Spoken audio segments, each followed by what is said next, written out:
Hello, everyone. Today, I would like to talk a little bit about my experience with physics and the things that I already know that I would like to know in my further education, and eventually the things that I would like to research as a scientist, as a theoretical physicist, right? Particle physicist, and also state some of the few things that I feel like physics is lacking currently in terms of research that I feel like would bring about some significant changes and perhaps lead me to, or lead us to our goal as a society, as humanity, to a grand unified theory between the standard model and general relativity.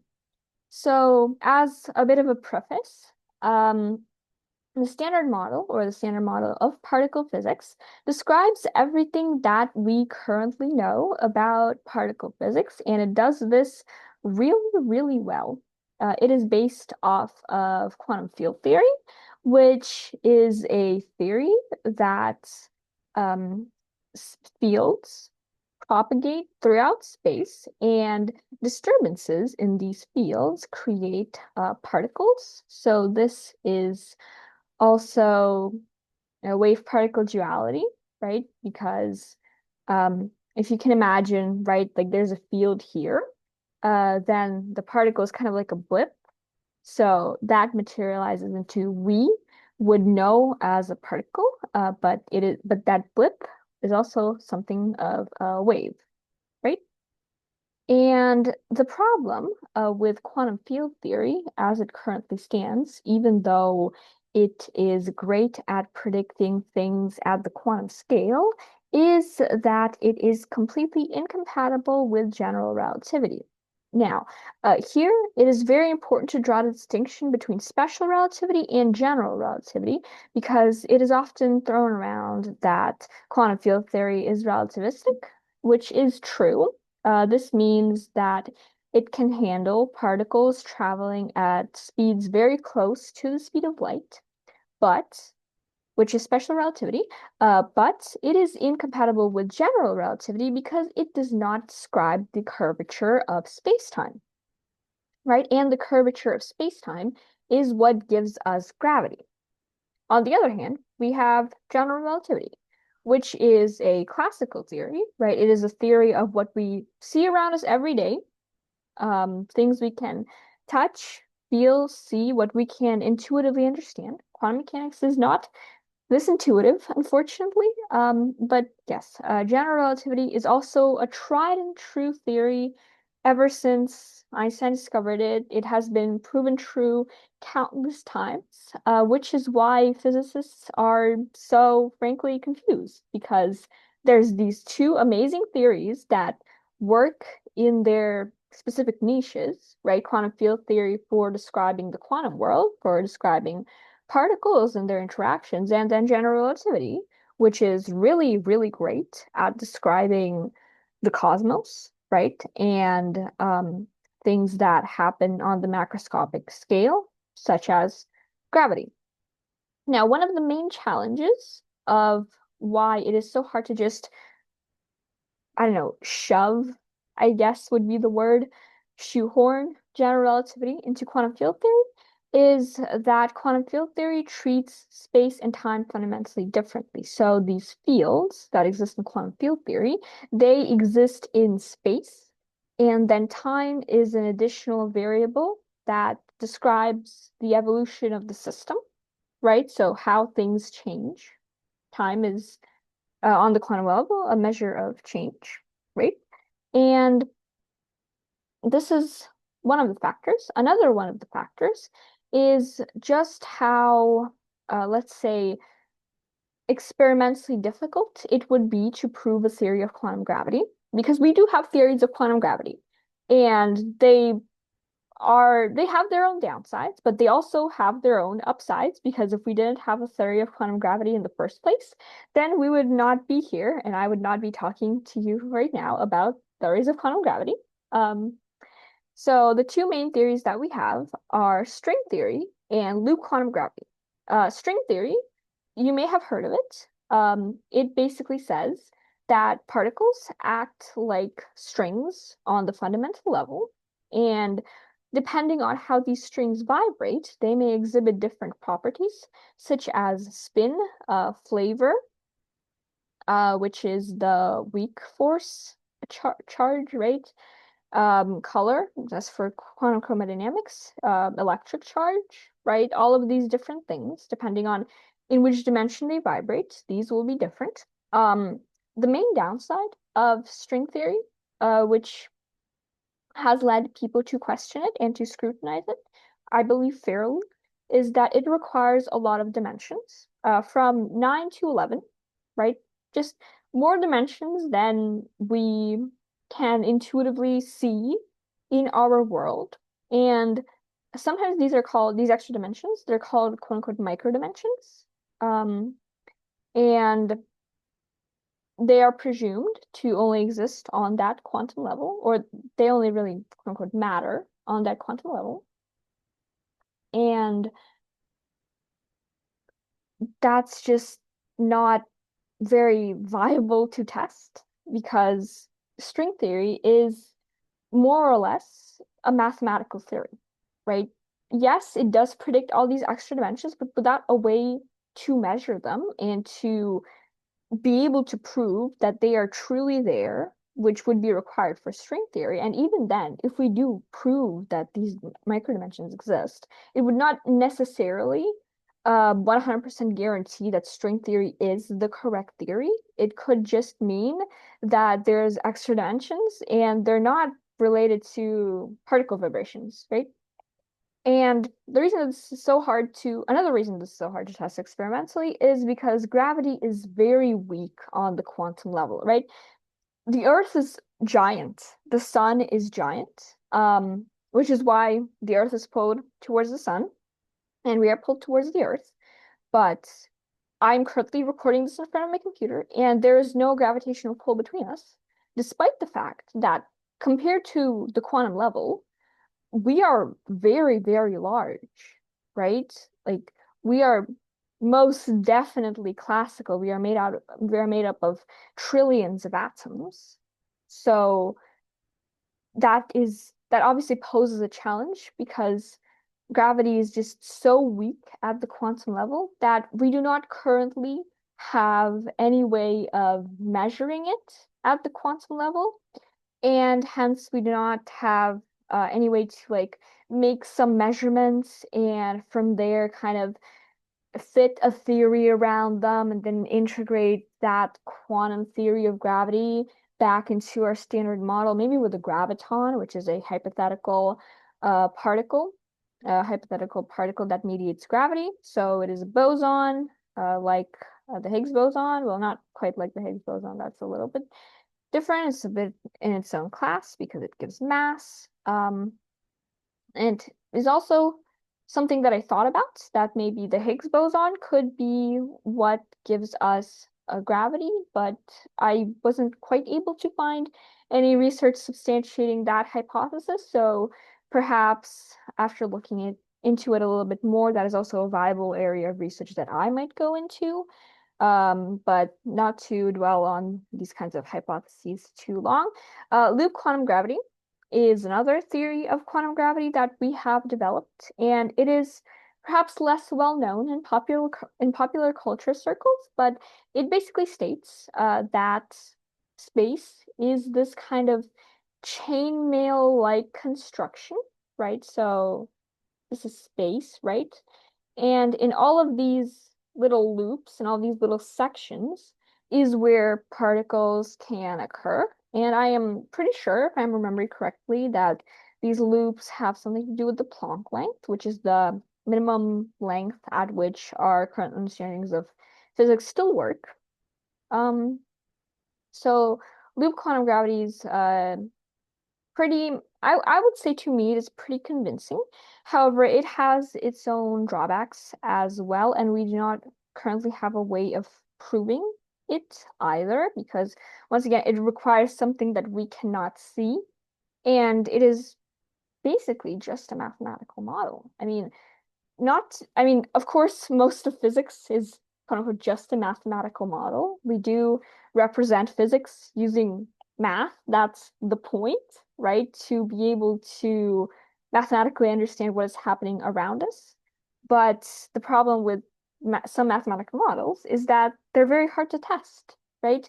Not because of just the experimental limitations with how weak gravity is, but just because they do not make much testable predictions, which is also one of the reasons that interpretations of quantum mechanics are so hard to test. I might get into that later, but in total, we have this problem right now in physics that we don't know how the two biggest theories can be linked together and can be made compatible with each other, even mathematically, because yes, technically we know how both of these theories work, and if you think about it a little bit, you can maybe come up with some hypotheses on how it might work, right? Particles might bend space-time. We don't know. We don't have a mathematical description for it yet because, well, it's never come up, right?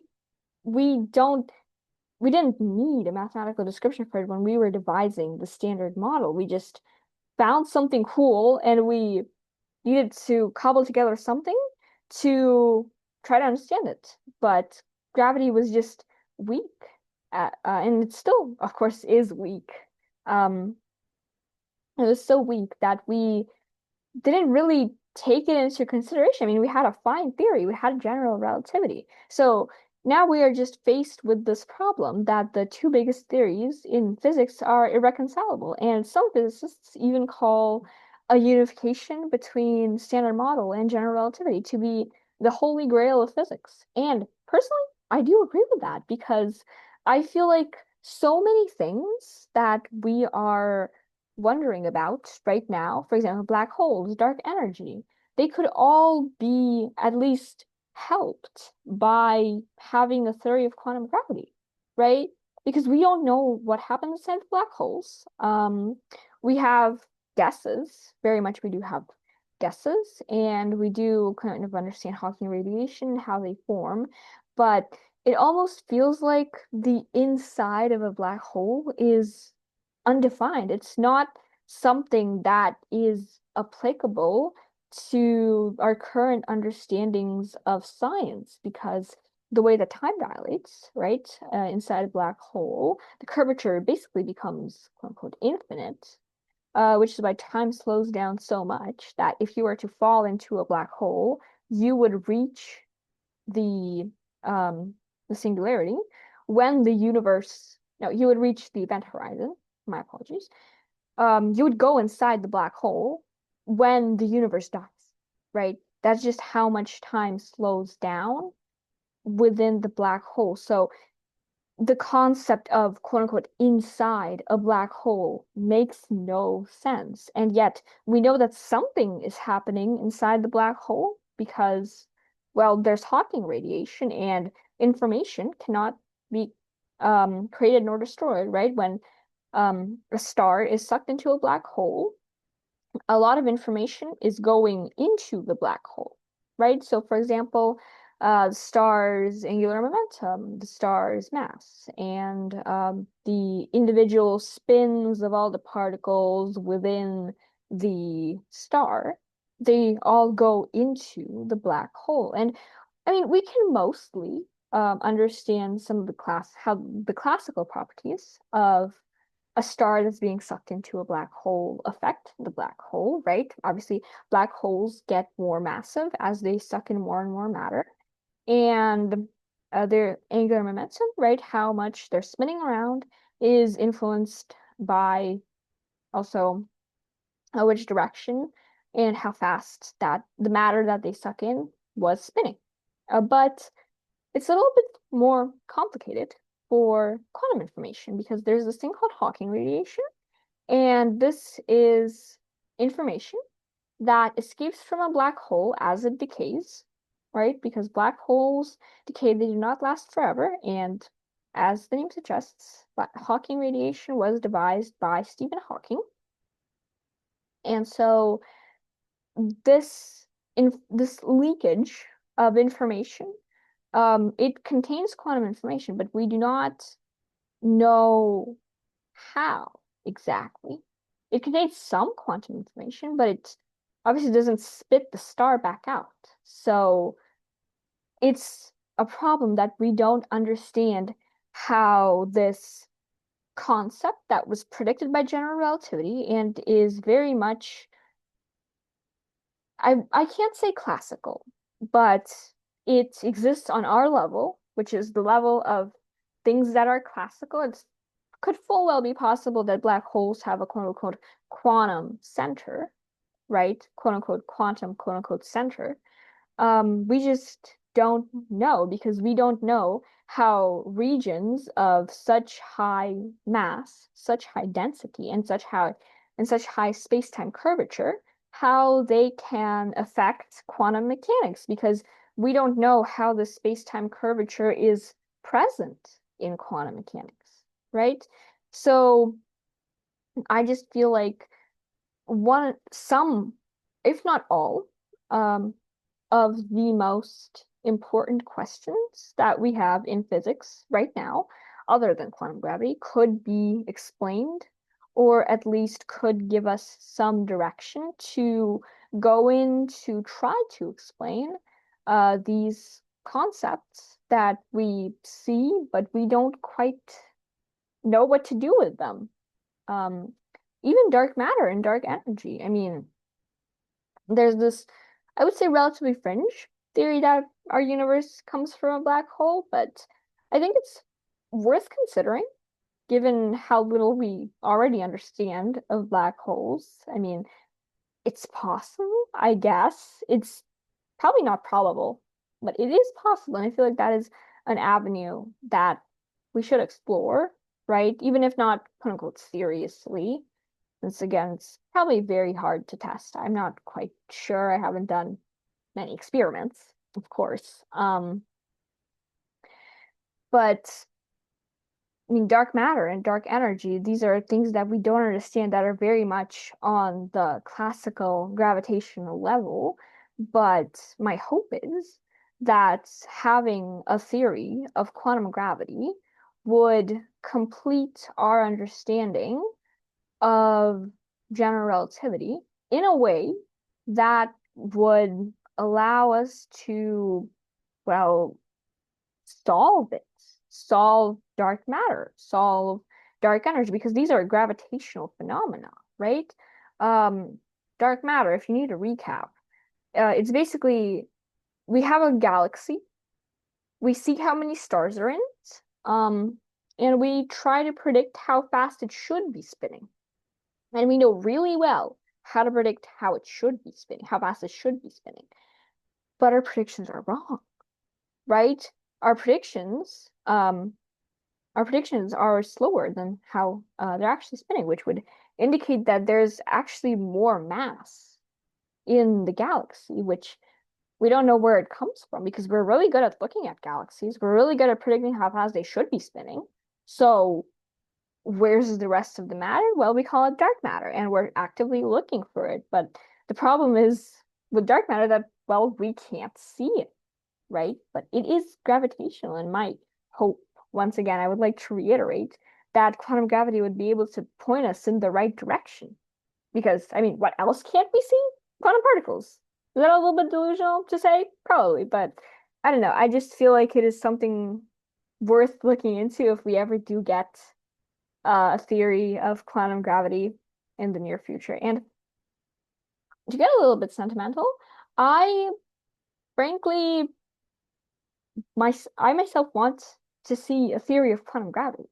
I think it's so fascinating to kind of see humanity evolve so far as to understand everything about the universe, or almost everything about the universe that we live in, because we've already come so far.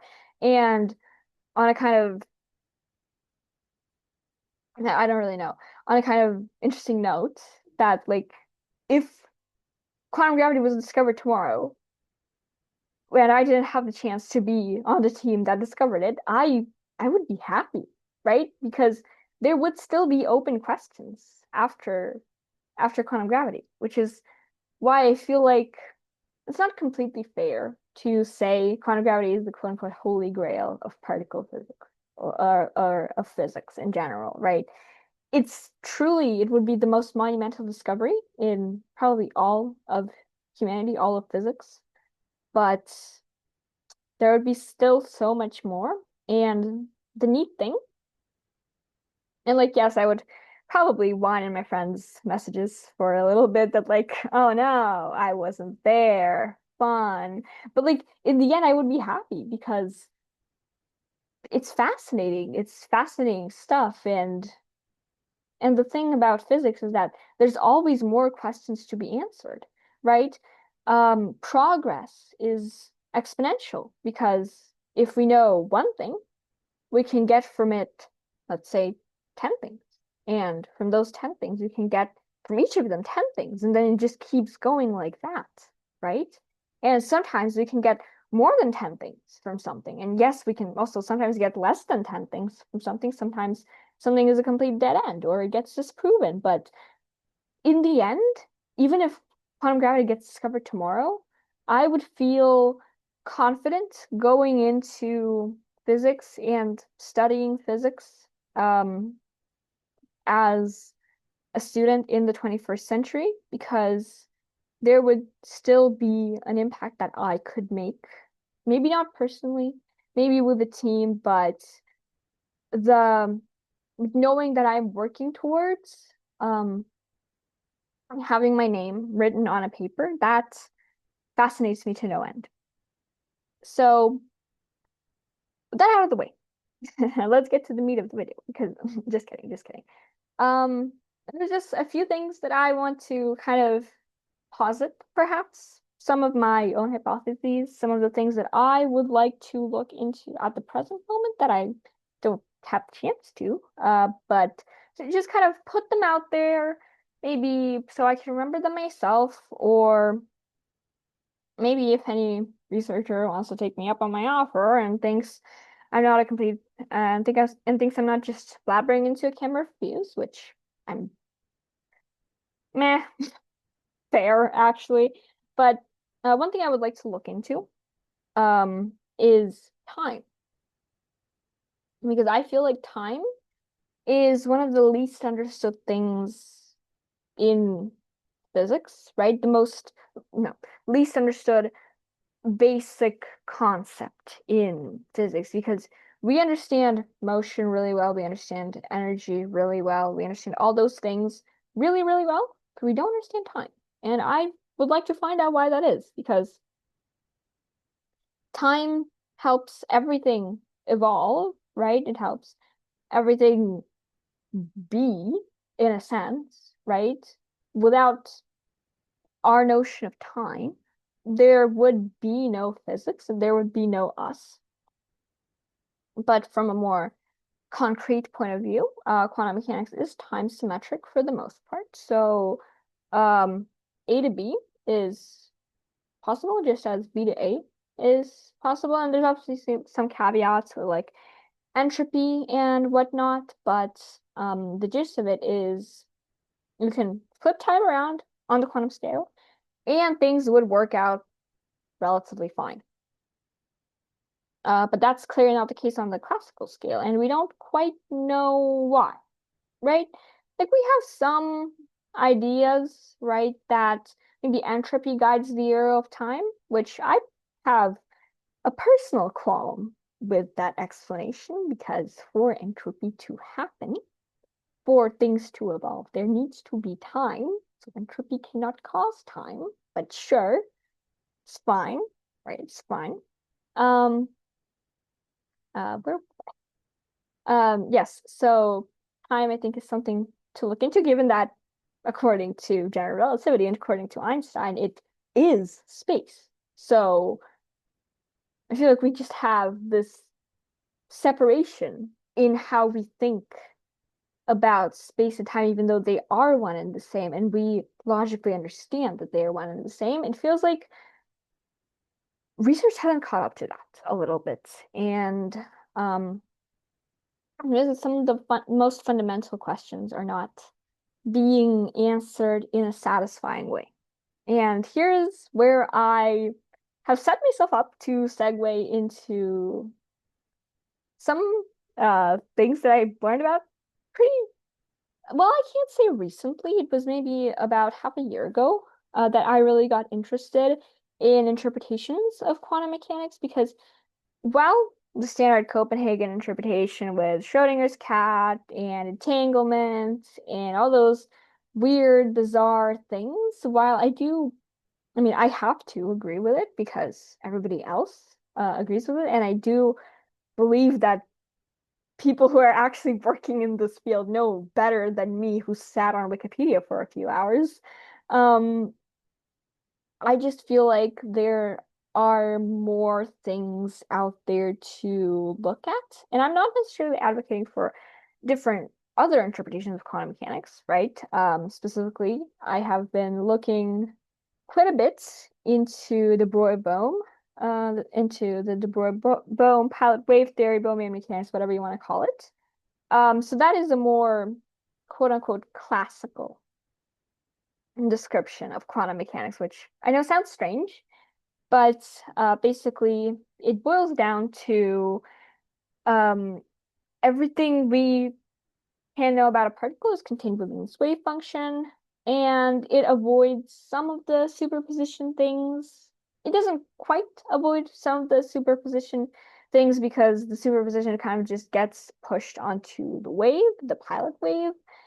But what draws me personally to de Broglie-Bohm is that just how intuitive it is. Because just because it doesn't quite make sense in all of the places mathematically, I think if we, I'm not necessarily advocating teaching de Broglie-Bohm, first of all. I think Copenhagen is the most important interpretation that we currently have, right? Which is why it should be taught to truly give students an accurate understanding of where quantum mechanics is at, right? I think it's important to plant those seeds early. But and also another problem with Bohmian mechanics is that it's not relativistic because it is explicitly non-local. So there is spooky action at a distance, unlike Copenhagen, which is just spooky knowledge at a distance, etc., etc. EPR isn't fully solved. Bell inequalities, look into that if you want in your free time. I don't feel qualified to explain Bell inequalities because while I do understand them, I'm a talking head in front of a camera and I don't have anything to write on, unfortunately. So if I did, I'd probably take up the task, honestly. But yes, even though no communication can necessarily be done with under the de Broglie-Bohm interpretation, it's still non-relativistic, and it feels like too much effort needs to be put in to make it relativistic.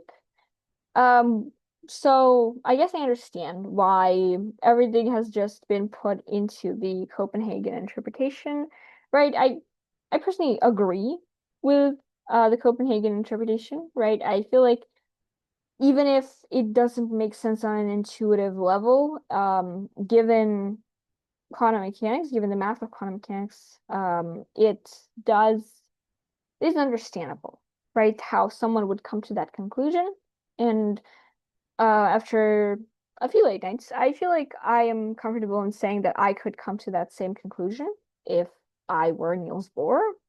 Um, but in any case, I feel like having that kind of alternative to quantum mechanics that's a bit more classical, a bit more intuitive, is valuable in and of itself, by being more approachable to perhaps people like me who are young and who do not have a formal education in quantum mechanics. Even though I do have access to textbooks and I'm privileged enough to have access to these kinds of resources, I just feel like having that kind of alternative that could help ease someone into um, the Copenhagen interpretation would help a lot of great minds arise, I think. Um, so that is my thesis. And obviously, there are other interpretations of quantum mechanics, such as the transactional interpretation and many worlds, etc. I haven't looked into them as much as de Boer-Bohm, because another thing that draws me into de Boer-Bohm actually is how it gets rid of the measurement problem completely. But that is a little bit of a topic on its own, and I am working on a video for that as well. So, in total, to sum up everything I've just kind of rambled about, I would like to say that quantum gravity is something that we are working towards, but I would love to see more fundamental research that tries to build intuition and tries to build a kind of human understanding of science, of physics, of quantum mechanics, and of potentially quantum gravity. Because not only would it make science more accessible to, first of all, people like me, but just in general, it would also, I feel like, benefit kind of, if anybody here is a writer, right? Then it would kind of be like brain dumping everything you want to include in your story so that when you get writer's block, you know what to refer back to kind of get yourself started again. Like it's kind of like that. That's what it feels like to me, and why I think that's so important that like we have a base to work with. And that draws me back into interpretations of quantum mechanics and kind of the most basic understandings of what physics is, right? Because physics feels quite nebulous to me, right? I kind of know that it is matter and energy and stuff like that, but I feel like for the longest time, physics was just a study of everything. And now more than ever, I feel like we do need a study of everything. And I feel like we are closer than ever to have our study of everything be able to describe everything. So thank you. Thank you for listening. I hope in the future I will be able to get the chance to explore the topics that I talked about here further in an actual research. And I would just like to thank you for listening and giving me that chance to express myself as someone who does not have a formal understanding of any of this, but would love to pursue it. So yes, on that um, positive note, I would like to say have a good day, and until next time.